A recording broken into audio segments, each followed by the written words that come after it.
Hello, and welcome to Muse and Metrics. This is your host, Philippa Burgess. This is Season 5, Episode 4, and today's topic is Advocate for Equity.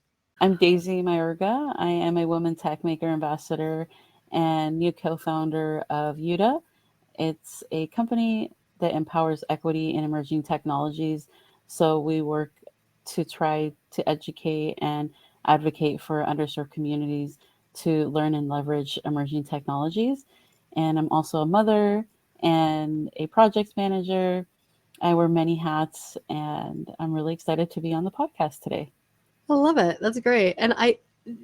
So just to give some context, and this is not lived experience, this is more learned experience. I have a master's in urban planning, and I don't think I really understood, and I probably still don't, the equity issues. And to be honest, like my understanding is just the tip. Like I need to hear it more and be exposed to it more. And I think other people do too, about what's really happening and what's really needed. Yeah, I I definitely agree with that. There's so much work that is still needed. Coming from an underserved community and really trying hard to advocate for myself, I learned that I didn't do a really good job at it early on. I think I can't speak for everyone, but I can speak for myself. I try to stay very humble, and sometimes that's not um, helpful when you're looking for a job or when you're trying to get into a program.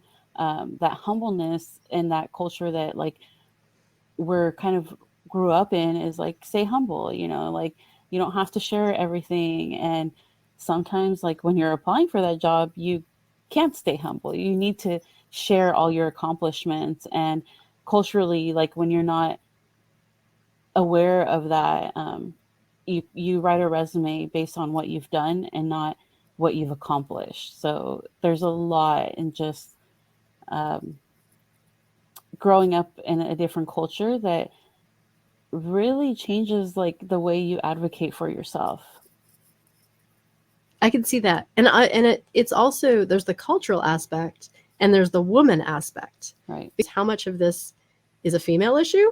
Because you're also a mom, you're also juggling a lot of other things that we as women have to incorporate into how we think and the jobs that we can take and the commitments we can make, because we are expected to do a lot more in the home than even a man would be expected to do.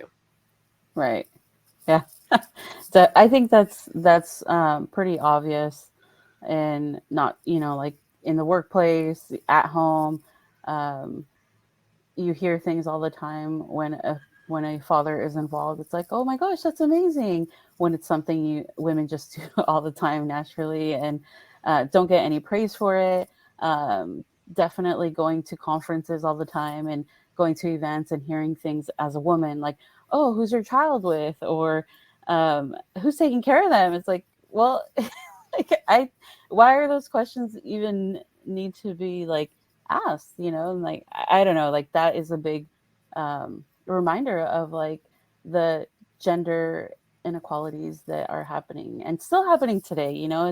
It's kind of crazy, but that stuff is still really happening. So you have all this guilt of like being a mother and like being away from your child, and definitely in the workplace you're always kind of pushed more towards the client side because you're friendly and you can talk to people. And as a developer, like I experienced that, and it's frustrating a little bit because you study, like, so I studied computer science but was pushed more towards the like business facing side, client facing side, and it's like, this is not what I signed up for. I want to develop, and that happens all the time. And I hear the stories. As a Women Techmaker ambassador, you get to talk to a ton of women who experience the same thing, and you think, I honestly thought going in, it's like, it can't be that bad, and it is. So I agree, and I see that there's definitely a gender gap, and there's also, like you mentioned, a cultural gap as well. Yeah. So there's even an immigrant mindset that is a little bit different than people who don't have that. There's an expectation as an immigrant. Like, we brought you here. Go make something of yourself. Go do something. So there's a humbleness, but there also is a push, I believe, that comes with, we worked really hard to get here. Yeah. Yeah, I think there, we can get into so many different complexities of all the different gaps there are, right? As an immigrant, if you're a DACA recipient, how many barriers you have to go through, and how much like DACA recipients actually invest in the economy, yet don't get the same in return, right? Like these are people who were brought here at a young age, and like weren't afforded the same opportunities, and are doing so much great things in the United States. There's that hustle you're talking about. Like Yes. you hustle, like you hustle, and you never stop hustling, but yet you will never get as far as someone whose family has been here for generations, because you may not have the connections. It just takes so much more work, and that's that hustle you're talking about. Is like you don't have those connections built. You don't have. So I think programs like Women Techmaker are really what will help bridge that gap between like you and opportunities. And now bringing Women Techmaker ambassadors to all communities, like anywhere, really gives you like this network of amazing people that you can connect with, learn from, and then grow without having to have generational wealth or generational community networks here. So I think these programs are definitely needed. Ambassadors like you and me and so many others are needed in the community. So we've talked about these barriers, but you've overcome so many of them. And let's talk about the exciting work that you are doing. You obviously a business owner, you're an expert in tech, you're a developer, but I also want to talk about some of the community building activities that you're doing. So let's start with GDG Modesto. Yeah. No, GDG Modesto has actually been around for quite a while. So it was started by Jim Hudson, who's currently a mentor for the Pacific region. And then in 2019, I joined as an organizer, and shortly after became a Women Techmaker ambassador. But yeah, we've been growing the community locally, and we started with like probably just a handful of people coming to our events, to now our larger events being upwards of 200 people, and we're targeting 400 people for our Dev Fest this year. That's amazing. So you're now impacting hundreds of people, which very quickly adds up to thousands of people, right? As that sort of reaches, and to make tech more accessible. What are some of the gaps that you're seeing where people in your community need the most help? I think it starts first with advocacy, which we've talked, a lot about. Being able to say like, hey, I belong here. And that's like the first barrier to get over, right? And we all experience that. Like, do I belong here? How you were saying that, like you were talking to an expert, you had done so much work and research and all that just to say like, I want to get into the space. But like that advocacy for yourself is important. And so we are trying to build a safe community where people feel comfortable asking questions. They feel comfortable sharing their knowledge. And so that's the first barrier we've kind of helped to overcome. And then here locally, there's not a lot of opportunity in tech. So we're trying to work with local businesses to see what they're actually using for technology, and then bringing them into our community and sharing, opportunities that they have available. Because there's a lot of every company has a tech department or some kind of tech role, and we're trying to hear from local businesses and say like, hey, share that with the community, because they're not aware of this. So that there's opportunities is another one that we're working on. And then the education, the emerging technology education, is definitely not here in our local community. So bringing events like Dev Fest, Day to Day, where we talked about data analytics and data science. Those events are not happening here, so we're definitely trying to bring them in. So access to the actual technology is another barrier. So those are pretty much like things that we've been working on. Yeah. That's amazing, and a lot of work, I'm sure. Yeah. No doubt. A lot of Yeah. work goes into that. And what do you feel is the response? I mean, obviously, more and more people are coming to these events and are participating. Are you, when you're marketing and doing your outreach, do Mhm. you feel that it's landing and people are saying, "Oh, I'm excited that this is here," or is there still kind of, "I don't really know what that is, and would I even belong there?" Yeah, I think there's definitely a mix of both, right?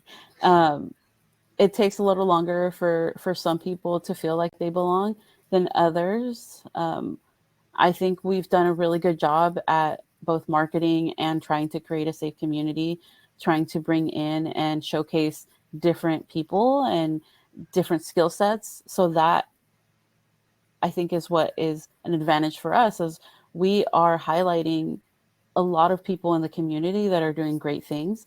And when you have representation from different individuals, like you get more response. You get, like we see that, with so many things just in society, and how much representation actually does matter. And that's what we're trying to build, is just like having different representation. If you look at our organizers, we have quite a few organizers in our community, because we want to have different skill sets and different voices that we want people to learn and hear from. So having those people available and making themselves visible within the community so that there's children out there who can say, "Oh, wow, that's someone who I can have as a role model. That's something that I can see and that's possible. And they represent something in life that I want or I want to express or a value that I want to create." We never know what we're creating just by being in the world, being who we are and shining as brightly as we do. I mean, being an author, let's talk, you have a book. And, there's other people who will see that you have a book and say, "Oh, you mean I can write a book?" Because some of these things, especially when I think, well, tech also falls into some of that entertainment media where people Mhm. separate it from their normal lives and what's possible. And they don't necessarily see that as that's an approachable, realistic thing that can be done if you move yourself through a process and you have a belief, a plan, and commit some resources, and you can come out the other side and have a book. So tell us about that process of writing and what inspired you to write, and tell us about your book. Yeah. Yeah. So I have my first children's book about Web3 and the journey, like from Web 1 to Web 3. It's a really simple read, and I've been talking with a few of the ambassadors about creating a children's book for a long time now. And I have a little extra time now. So I was like, you know what, I'm going to do this, and spent some time on it. Probably the longest thing was like creating the graphics. But it was exciting, and I want everyone to have access to emerging technology and education at any level. And I'm going to translate the book to Spanish to have even more access for kids to, learn about emerging technology. When I was going to school for computer science, I didn't see a lot of people that looked like me. And it definitely was hard to be in a space like that. And I started reading about the statistics of, women in computer science and technology, and like the diversity within the tech industry is really bad. I guess you could say that.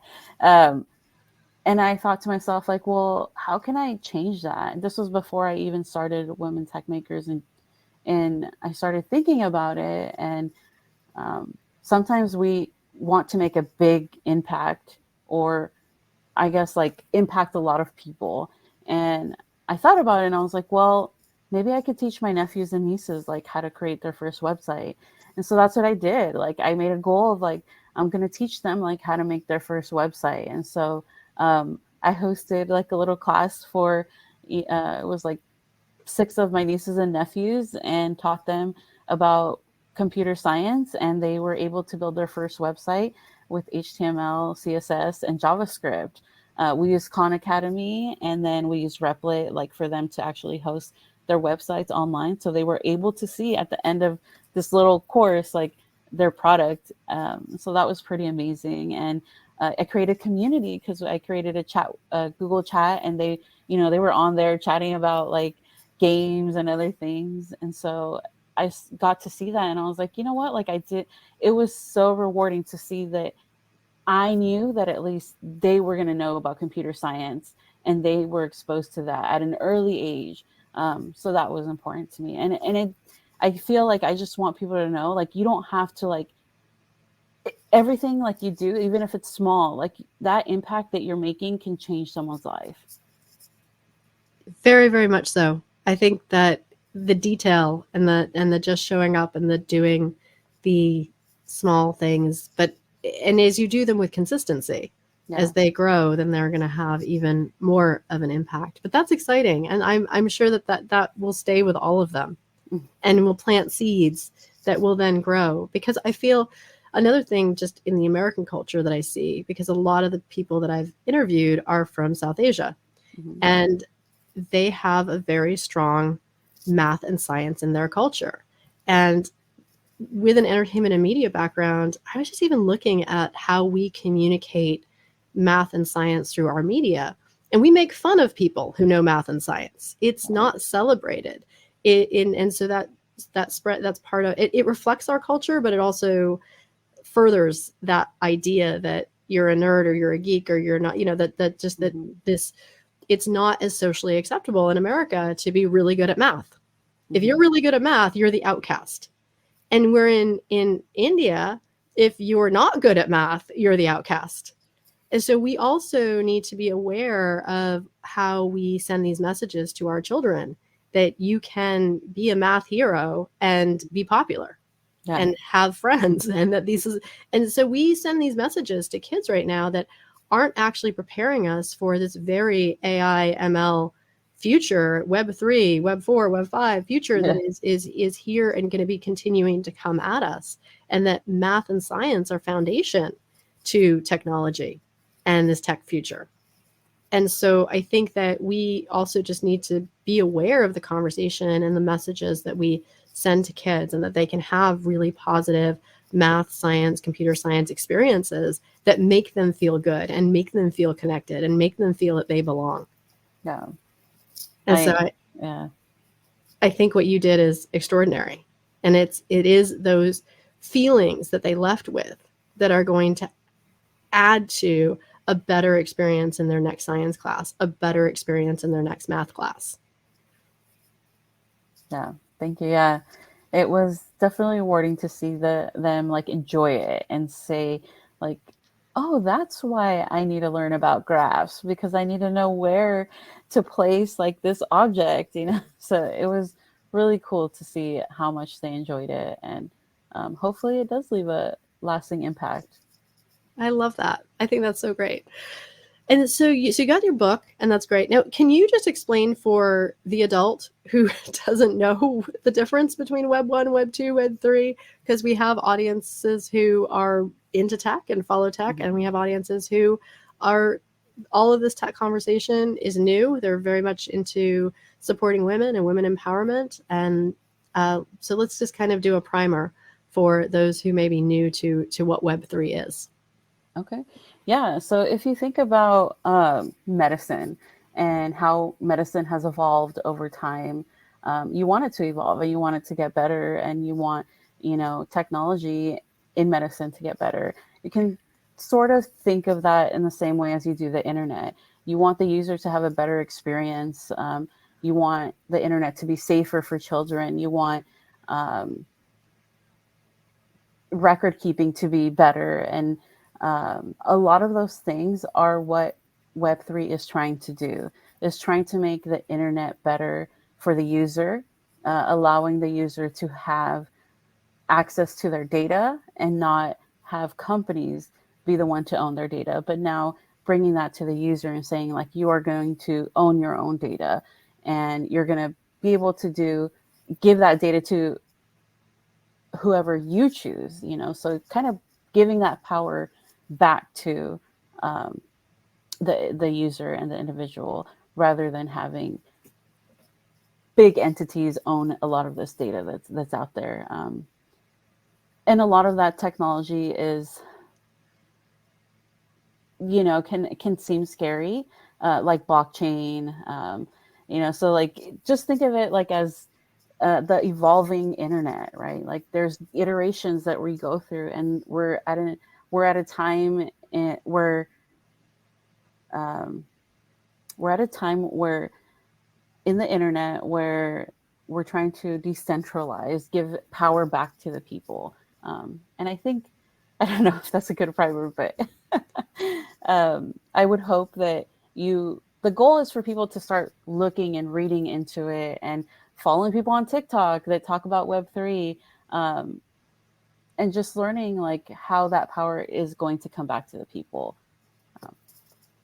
And isn't there also levels of interactivity? I feel like the difference between Web 1 and Web 2 is sort of the rise of social media communities and the way that people could like interact with each other in ways that they couldn't before. Like Web 1 seemed to be like you could search and you could pop up stand up a website. And then Web 2 sort of seemed like it had that connectivity. And now it seems like Web 3, I love that you're talking about the decentralization of it and taking that power back.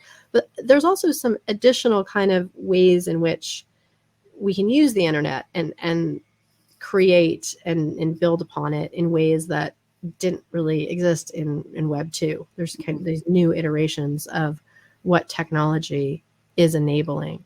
And I guess that's also coming into the metaverse as well. And that where Facebook decided, hey, we're going to rename our company Meta, because this is kind of the new direction that we're really taking it. It's no longer this just sort of one singular social media brand. It's this whole world that we're creating. I think Square, which is the credit card processing company, they changed their name to Block in representation of blockchain. And so these companies are saying, no, there's these bigger kind of technology universes that we want to be representing. I knew Google was big. I knew Google had a lot going on.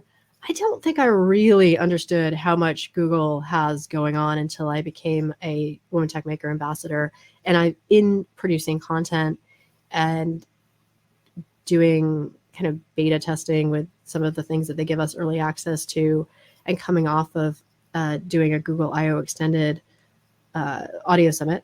And that audio summit gave me the opportunity, though I didn't attend the event, to spend hours listening to the keynote and several of the sessions, to find that I was kind of blown away by how many things in our lives they touch, and what they're developing and where they're going next. Because I think many people think, oh, Google, isn't that search? Isn't that email? And it's everywhere. I was just buying my mom a new TV, and it's like Google TV. And then of course they own YouTube. So it's massive. And then I'm studying geospatial. So my area of study is in the spatial data science. And so realizing how much Google also is in spatial with Google Earth and Google Maps and Google Earth Engine. And now they have this new immersive experience where you can do a deep dive and sort of see what that bike path is going to look like. And so there's just a number of opportunities to see kind of within these companies, kind of they're representing these changes that are happening. Now, that said, though, given these behemoths and how much power they own and control, how much are they actually giving back to the people? And how well are we doing with this decentralization? Yeah, that's a good question. And I don't think I have the answer to that, but yeah, that's a good one. I think that they're obviously like investing with like, I think they have I can't remember what it's called, but they are working on releasing technology for startups, that like Web3 startups, and I can't think of the name of the program right now, but I know that that's happening, right, for Google. And then like the Ethereum Foundation is also trying to help startups. So there's definitely help. Oh, go ahead. Oh, I was saying, I'll give you one example that I Yeah, saw yeah. was that all of this AI technology that they're creating, Mm-hmm. that when they're speaking to developers at Google I/O Connect, they're like, "This is for you. Right. Build it. Build on Mm-hmm. top of this. Go make your own apps. Go make your own products, and obviously use us as the foundation. But please run with this. We're Yeah. not selling this to you to say, okay, end consumer, we've created it, you consume it." They're Mm-hmm. selling it to say, we've put together these building blocks, go build something amazing. Yeah. And that was really exciting to me to sort of say, okay, with all these new tech skills that I'm getting and this community that I'm building, who knows what we can build with what they release with Palm 2, with Gemini, with other things. So that to me is power back to the people, because it didn't seem like there was a barrier to entry except for knowledge, skills, experience, and community. Sure, Right. our sizable asks, but if you are committed to building your skill set, building that community, and obviously totally understood, not even possible if not for people like you and communities, where you're lifting people up and saying, you can have an opportunity to do this as well. And so I think that that's a big part of this, is also making those opportunities more equitable and more Mm-hmm. accessible. Yeah. But I was still pretty impressed and excited by what is being released and what can be built upon. Yeah.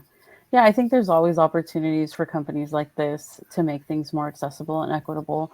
Um, yeah, I think there's a ton of companies saying like, hey, here's our technology, build on top of it. Like that's a lot of what Web3 is, right? Like there's all these blockchain companies that want people to build on their technology.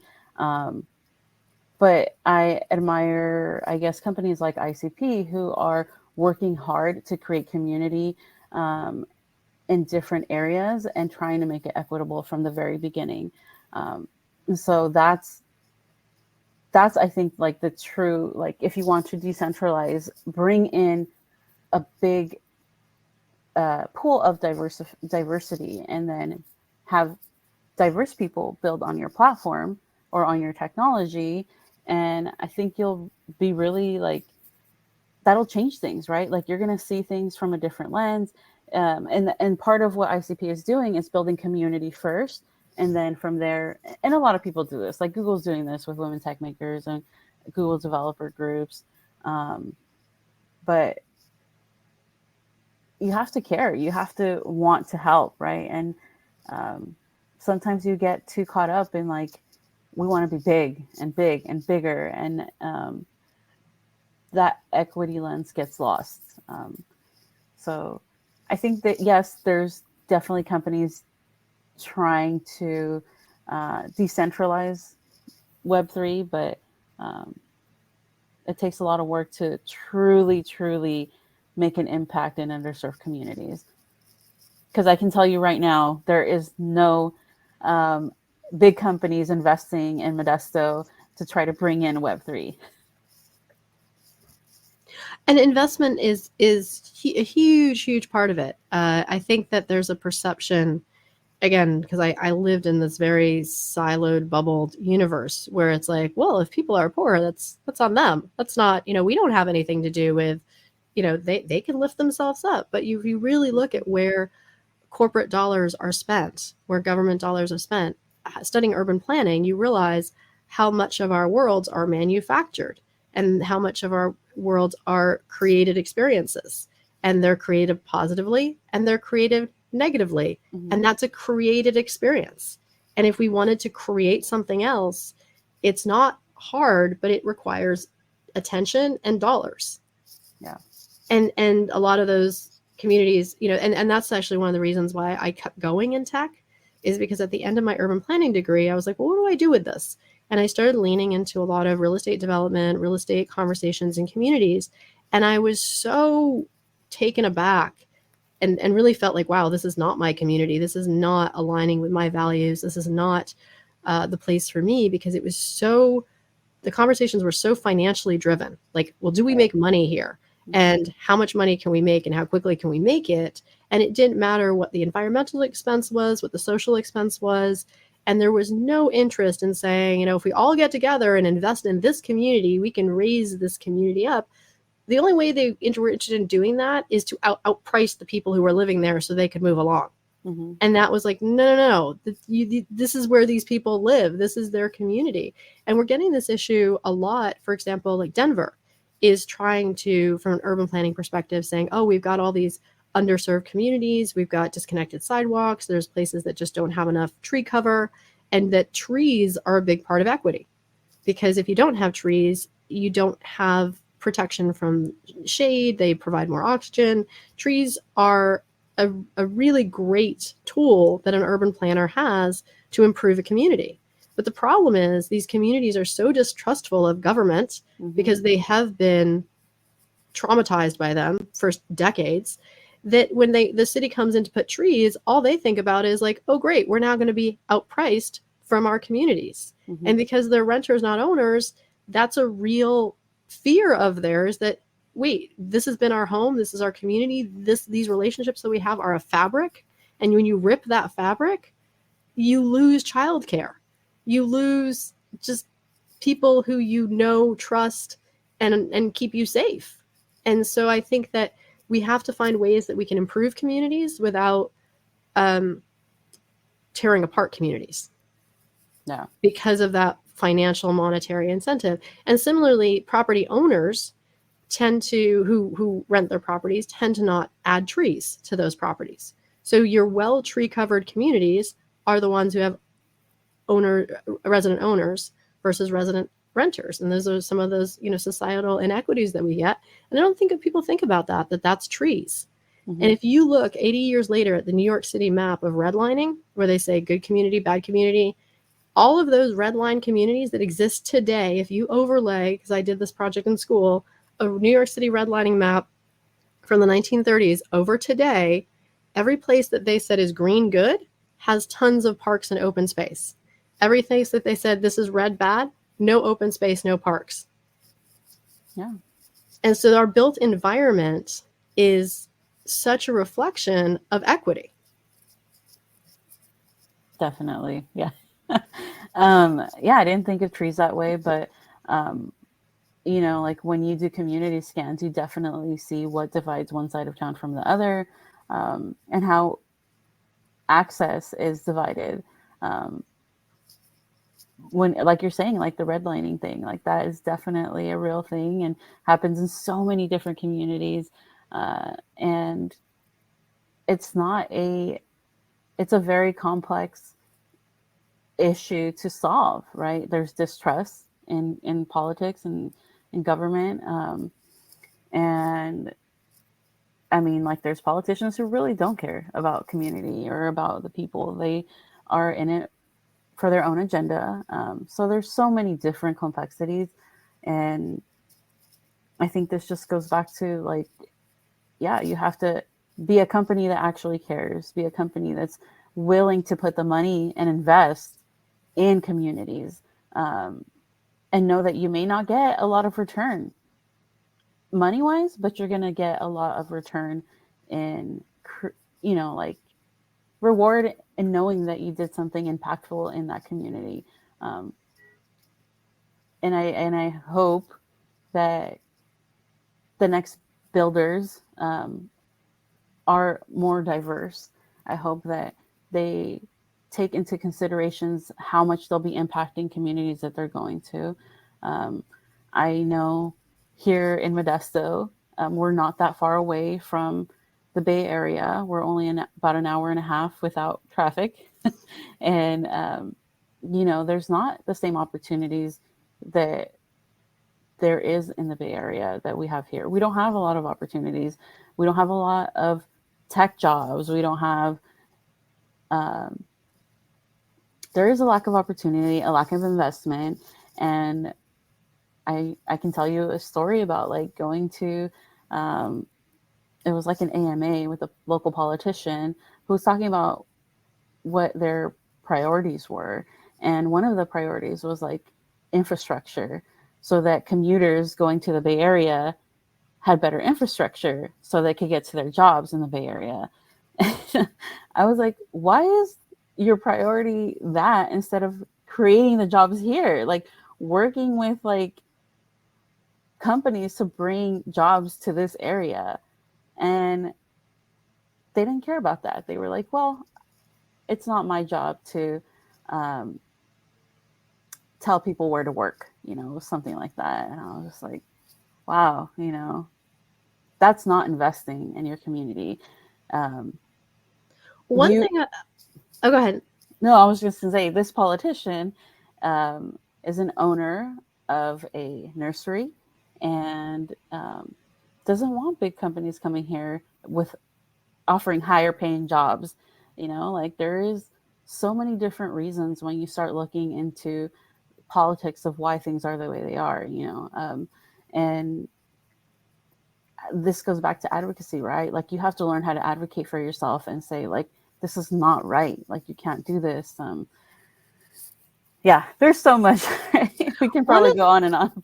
No, it's true. One of the things I learned in urban planning that I would not have ever considered is everybody, yourself included, everybody needs to read their community master plans.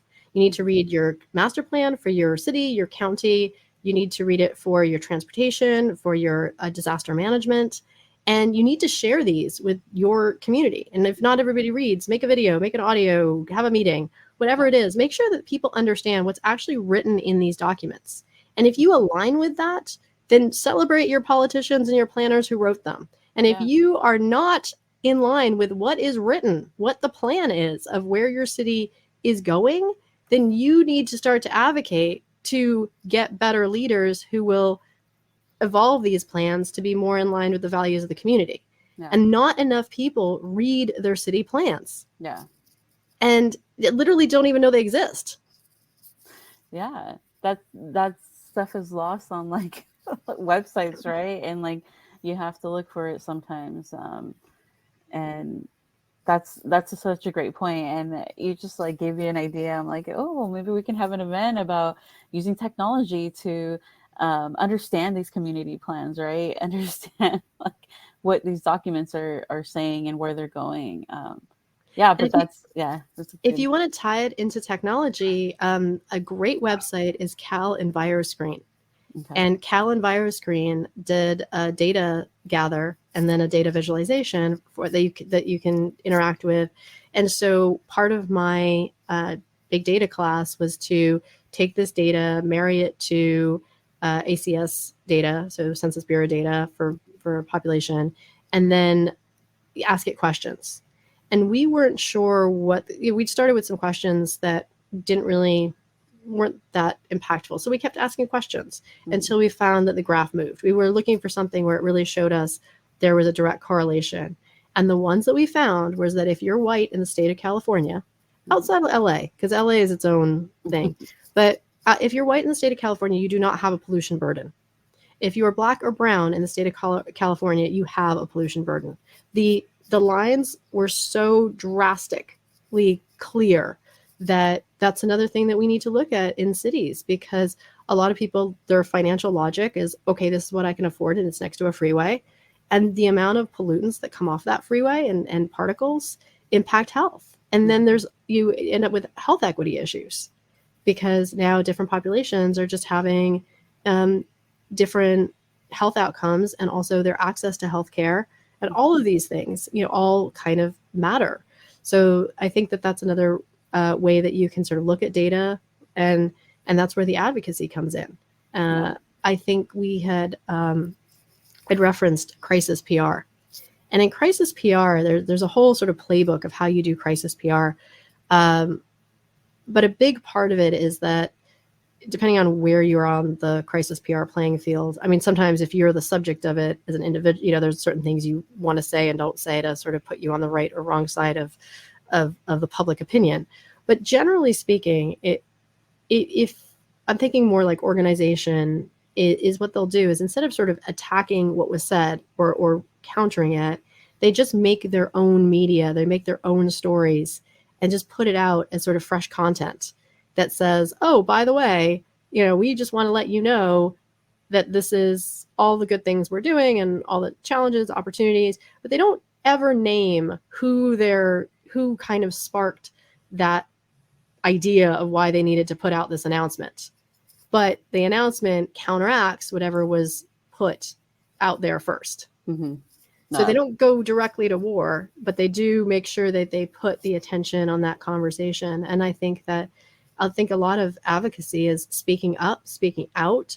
Yeah. But again, not always attacking the person who did the thing that needs to be called out, but going around and finding all of your allies, finding all of your advocates, and finding people who can actually are the right ones who can make a difference, and working collectively. Yeah. I think one of the things that I also saw that I really liked was this idea of it was a meme or visual that I saw that resonated with me differently than how it was presented, because how it was presented was like, this is what corporate communications looks like. If you have a triangle, there's like 3 people talking and it's all very direct lines of communication. If you have 4, now you're adding more lines and it gets more complicated. If you have 14, it looks like a fabric and it's totally interwoven. But the way I viewed that is that, if you have 14, you're safe. If the people know each other, and you have 14 people who are all working in the same direction and all want the same things and all know each other, there's enormous power in that. Yeah. And that's why I feel like what you're doing with GDG and creating community and creating events where people don't have to wow in how they show up. All they have to do is the wow comes from repeated casual interactions. Definitely. Yeah. Yeah, that's interesting. That visual you're talking about, because I've worked in the corporate world, and yeah, communication when it's only at an executive level, that triangle, because that communication only stays there, everyone else feels left out. But once you start including other people, then, like what Google's doing with their ambassador and organizer programs, it's like now you're involving more people, more voices, and you're bringing more people into the conversation, making it really giving you a different approach and a more holistic approach of how to move technology forward, right? And I think that's something that's really important, is like, you're going to learn. I definitely think Meta did not make the right move at the right time, right? If Facebook looked at their demographic of who actually uses Facebook, which I did see some of the data they had, but a large amount of people who use Facebook are Hispanic people, and I don't think and that age range was like on the older side as well, and I don't think that age range of people are going to go onto a metaverse. They're not going to go do that, and I don't know who made the decision to say, like, oh yeah, let's dive deep into this metaverse, right? If they had a younger audience, that might have worked, but because there was only a certain amount of voices in the room, they were not able to protect themselves, because they didn't hear all those other 14 voices, or all those other voices that were really needed to make a holistic move and bring technology forward for everyone. They did it for a few, and a smaller group, and I think that that's a very powerful message that you're talking about with that visual. Yeah. And also, someone else brought up, and I thought it was just like an interesting comment, because again, this is where I'm very siloed and I don't think of these things, is they were saying like how security questions are incredibly not just not thoughtful, because they'll ask like the most common security question is mother's maiden name. And a lot of people like didn't take their father's name. They may still have their mother's name. And then that's not a security question, because, well, that's my name too. Why am I using my name as my security question? And so they were just saying that like some of the questions they ask in security come from this very bubbled universe that doesn't really apply to a wider swath of society, that those would make good questions. Yeah. Yeah, yeah. I see like a lot of things when you're filling out like applications, or I'm like, where are these questions coming from? Yeah. And things that, again, there's so much that I think in life is like we don't see it until we see it. Yeah. And we can't sometimes see it until people point it out to us. And then you can't unsee it. But you can go through life just with never having even considered that stuff until another voice comes in and says, oh, by the way. And that voice could be for opportunity, or that voice could be for things that we've always done a certain way that are kind of outdated and just need to be evolved. I think another point to this is you're now a business owner. Being a business owner is incredibly challenging, but there's opportunities and there's ways that it be owning your own business. You have more time freedom. You have more location freedom. You may feel like you can strike a better balance between being a professional and being a parent. Mm-hmm. And I think that in this leadership class that I just came out of, I realized I was really jaded about when they said, what are you going to do when you graduate? And I was like, I don't know. I don't see myself going back to a corporate desk. Yeah. I was living in Colorado. My mom's in California. My dad's in Pennsylvania. And I literally have a tri-city life. And that's where I was feeling really kind of jaded about the corporate world. I'm like, who's hiring me with a tri-city life? And then I was like, it doesn't matter. Just be as good as I want to be at whatever I want to be good at, and just trust the process. That's awesome. Yeah. Yeah, being a business owner can be very challenging, but very rewarding. You get to have your own vision of what you want a company to be like. And when you, and I co-founded it, so I have two partners, and we get to all align our vision. And you have multiple voices, so sometimes that can be challenging, but it's a good balance to have not just one person leading the way. And I truly believe like we rise by lifting others. Like that was a campaign for one of the International Women's Day, and that stuck with me. And I try to do that, like I try to bring others up with me when I have opportunities.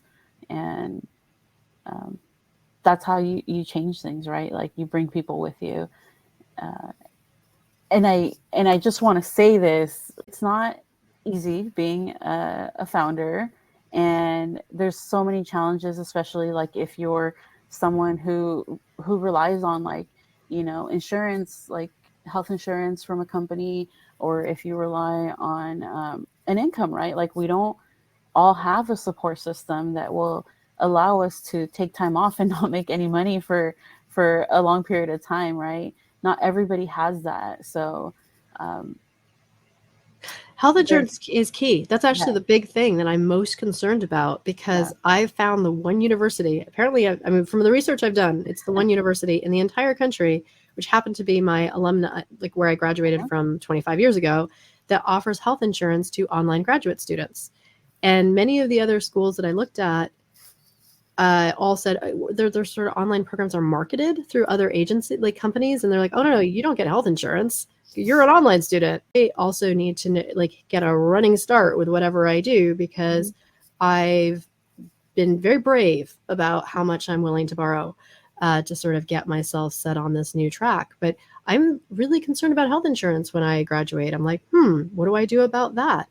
And I think for a country that wants to say, oh, we support entrepreneurs, they need to revisit that, because when I called about, they're like, oh, well, you can get individual. Well, okay, in the state of Colorado, only if I'm physically in the state of Colorado. In Pennsylvania, only if it has nothing to do with pre-existing conditions, which is literally the only reason that I interact with the medical system. So it's like they're still not accessible. Yeah. So which kind of leads me to, okay, well, I guess I need to found a company that can offer myself and its employees health insurance.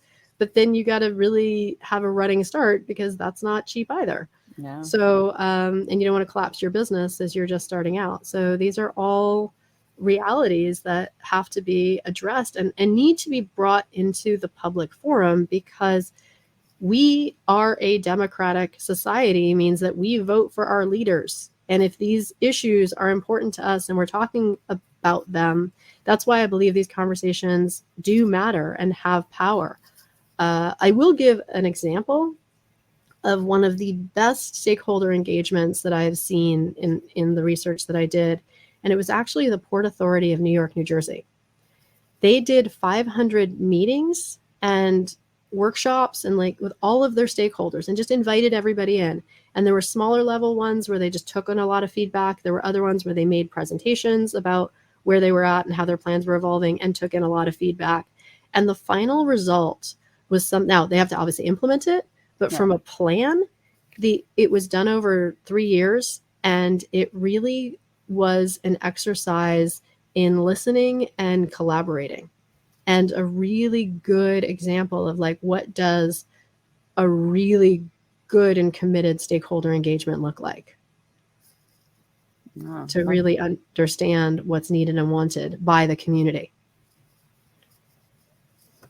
Yeah, that's amazing. And I think that doesn't happen in a lot of places, right? Like the community is not involved for different reasons, like trust, access,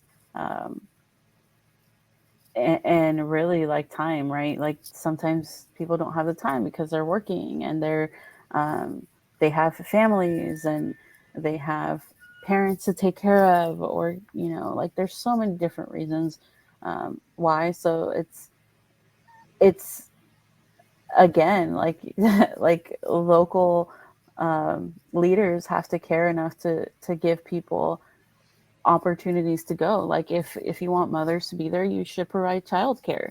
If even fathers, like you need to provide childcare. If you want more people, more diversity, you need to really be thoughtful about how you're going to lead these plans, and that doesn't happen everywhere. So that's really amazing. Yeah. We did a lot of those exercises in our school, and it was, if you're going to have a meeting and these people are coming from work, make sure there's food. Yes. They don't need to be starved through this process, and make sure there's childcare, make sure there's language resources, because not, so you're creating diversity, accessibility, and really understanding, who are the people who are in this meeting, and what are their needs to be effective at being able to actually hear what they have to say.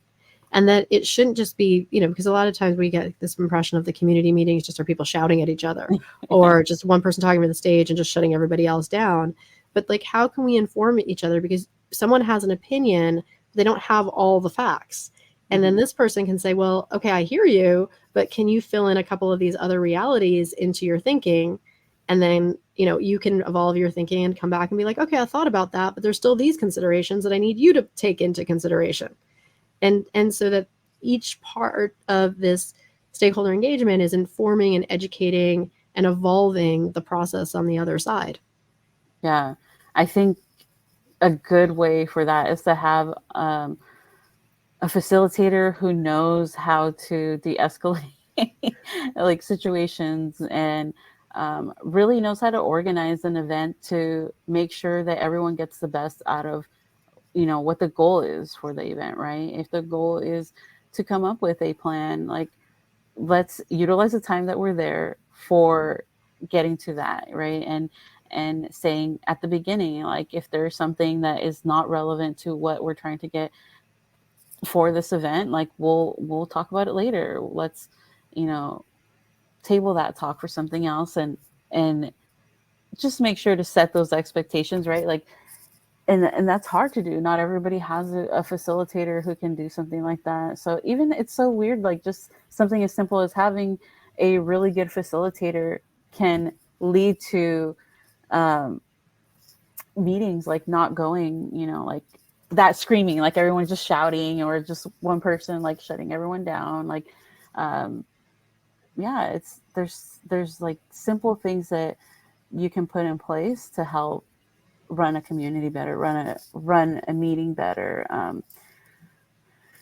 But again, well, I think a lot of it comes from that you're not alone on your side. Back to that sort of that fabric, that 14. If you're not the only voice, but you're coming with power, and you're coming with coordination, and you're coming with community action, and that that the goal is aligned. of what is being sought. And I feel like from what we were talking about before, the work that you're doing as an ambassador, the work that you're doing in your community, the work that you're doing in mentoring and advancing tech, all of those goals seem incredibly aligned and incredibly important now, because we as society, I would say that everybody, doesn't matter who you are, in the last 20 years has had to become digitally literate. Mm-hmm. And now we're at a place where everybody needs to become data literate as Web3 and everything's evolving. And I think that you are just doing incredibly important work in making sure that those divides don't continue to grow, and making sure that you're pulling people along to be part of this revolution. And it is a revolution, and it's changing our society. I remember, just again, in small ways, when I moved to Colorado, social media was brand new to Colorado in 2012. It was well established between 2007 and 2010 on the coast, but in the middle of the country, it was just getting into corporate, into business, and executives were like, what do we do with this? We're supposed to have a Facebook page. What's LinkedIn? And so I had just come from Los Angeles, and I was well employed in helping companies find their digital presence. But the problem was, you got a lot of middle-aged women who were very set in their career. They'd worked hard to get to the positions that they were in, and they were mostly boomers, and they were absolutely petrified of this new technology, and they were mad about it.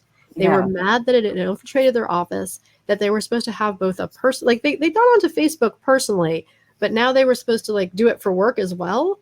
And they had very private personal lives and very sort of separated business identities, and had no idea what to do with any of this. And it just spoke to this fear of being left behind if they didn't like get with the program.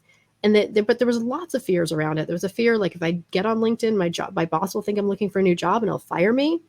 And then the same boss didn't know enough about LinkedIn and probably would. So it was very much new territory. And I think it is really important to, like, a lot of them gained a lot more confidence because people offered classes and people offered talks, and we're like, let's talk about it. Let's bring you along. Let's not have you live in panic or fear about this. Let's find strategies that work for you. And so it's necessary to make sure that these, either they don't know that they don't know, or they have an idea of something that just strikes fear in their heart, to bring them along and not have them be left behind. That's such a true thing. I was talking to, he was a director for a large corporation, and he was like, I can't keep up with everything. It's so hard. Like, there's so much coming out, like Internet of Things, AI, blockchain.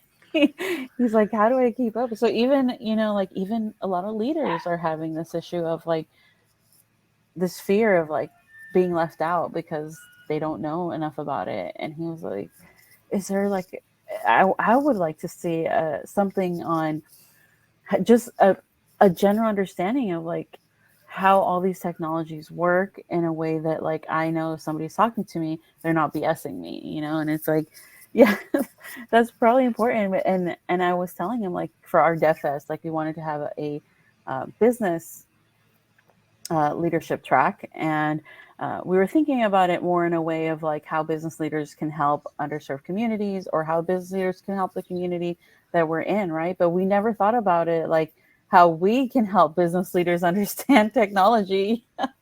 So I was like, that's another lens that somebody brings, so there's so many people with the fear of being left out of technology, and then there's people who don't even realize like they will be left out, right? And those, it's hard. So the work that we're doing here in Modesto and so many other women tech makers and GDG organizers are doing is definitely needed in all these communities. So I appreciate you and all the Women Techmaker ambassadors that helped me like get through some difficult times in my journey. And I really appreciate you having me here.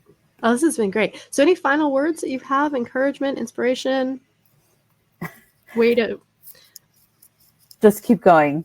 I was taught. And it's okay to be scared. Do it anyways.